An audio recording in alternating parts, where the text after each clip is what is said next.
ओम श्री सरस्वत्यै नमः। नमस्कारः। अष्टचत्वारिंशदधिकशततमी कक्षा।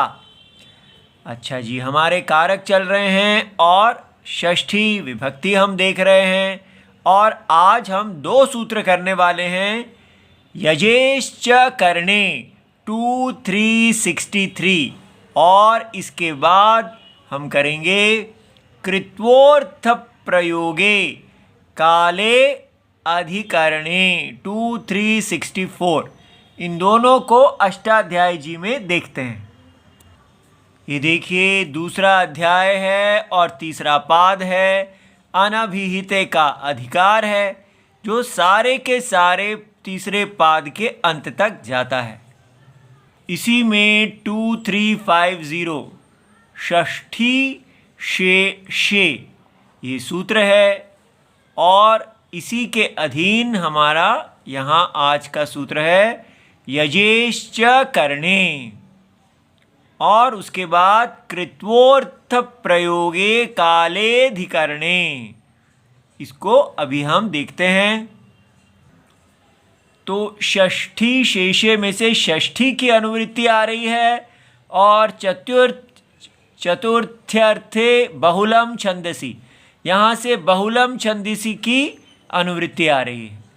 तो यजेश्च करने में यजेहे षष्ठी विभक्ति एक वचनम, च अव्यय, करणे सप्तमी विभक्ति एक वचनम।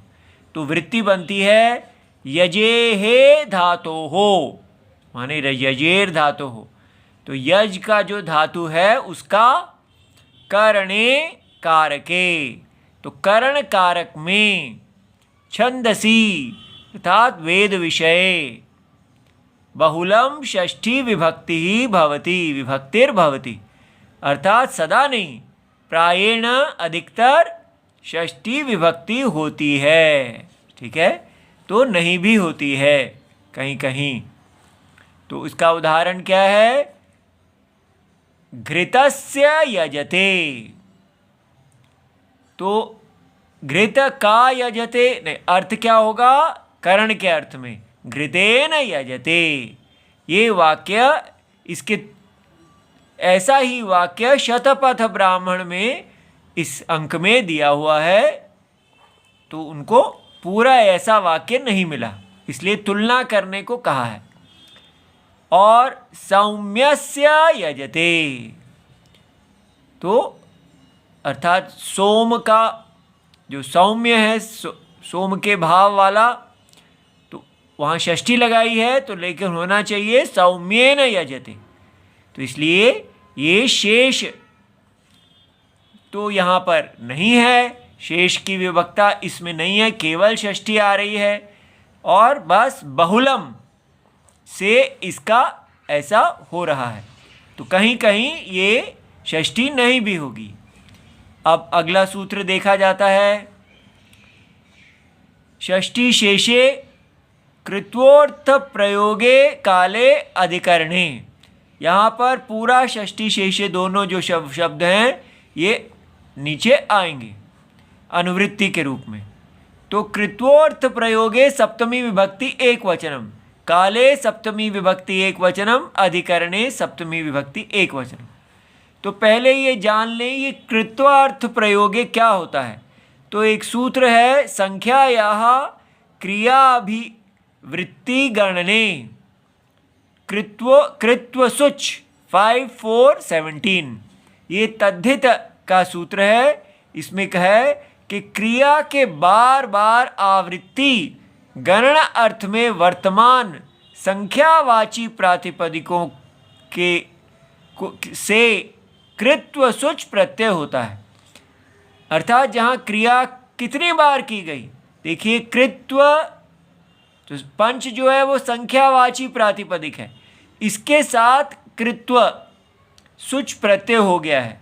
तो पंच कृत्वः का अर्थ होता है पंचवारान भुंक्ते, दिन में हुई 5 बार हुई खाना क्रिया की गणना।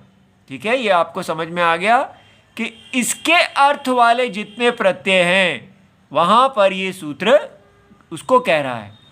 तो इसका पहले समास विग्रह देखते हैं।